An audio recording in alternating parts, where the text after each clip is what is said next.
Hello, I'm John Elkington. I apologize for the sunglasses. I don't normally wear them, but I have an eye condition that makes me sensitive to sunlight, and today there's a lot of sunshine.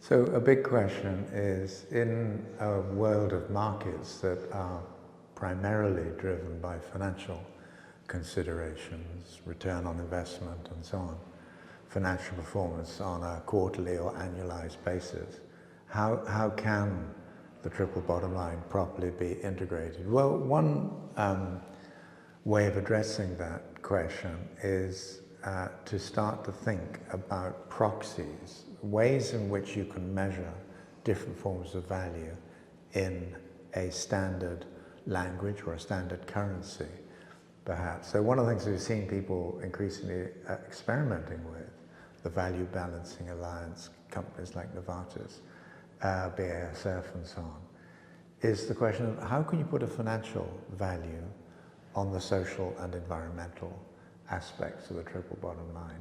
So for example, if you're Novartis or you're a big pharmaceutical company, you might have a metric around quality adjusted life years, what are known as QALYs. And a QALY, or a quality adjusted life year, is about the additional years or time that a patient might live given the use of a particular pharmaceutical product. And that's a metric that can be applied in that area. And you can put a value on that. It's a contentious area because, you know, when I was right back in the early 70s studying city planning, one of the things that we were asked to do, just to stretch our thinking, was put a value on a church, in this case a Norman church going back to about the 1100s in this country, Britain. And it's very difficult. I mean, and that needed to be done because that Norman church was about to be bulldozed out of the way for an urban motorway. So what sort of value should you put on something like that? Not just the structure, but the centuries of history, the people buried there, the people baptized there, the people whose weddings or funerals were held there. So it's a very challenging set of questions to try and ask, and the triple bottom line is shot through with questions like that. But I do think that some of the experiments to put financial measures on social and environmental aspects of business performance are worth doing, as long as we don't forget that if you're, for example, looking in the environmental space at biodiversity, nature has a right to exist in its own right. It's not simply there because we choose to have it and therefore can put our value on it. It has an intrinsic value. So how do you capture that? And again, I think that's very embryonic, a lot of that work. It's interesting because I think over time it may give us very useful inputs to our decision-making processes. At the moment, just a final point, is that the financialization of these non-financial or extra-financial considerations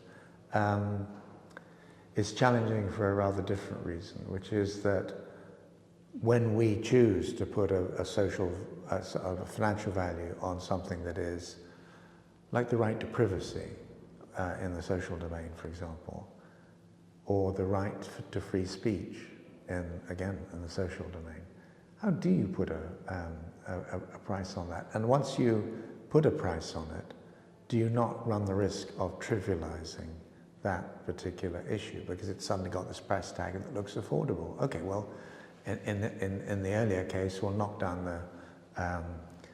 the Norman church because the motorway over time will save a lot of time, and if you put a financial value on that, that's a bigger number than the cost of removing a bit of history.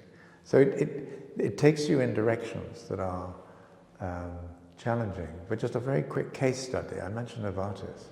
For 5 years, I chaired a committee or advisory board within Novartis looking at the financialization, or how do you put a financial value on the wider impacts of a company. And it was quite interesting because when we started, there were 30 people in a room, all of them internal Novartis people. The second year, there were 40 people, all of them internal, all of them Novartis people. The third year coincided with COVID, the pandemic. And so that year, for the first time we went virtual and we invited the wider world in. So the third year, 1,000 people. The fourth year, 2,000 people. And in the end, Novartis, the senior management thought, oh, what are we doing here? I mean, this is going to be the tail that wags the dog. Let's bring it back internally. So in the fifth year, it was just internal. And that year it was 900 people. So we went from 30 to 40 to 900.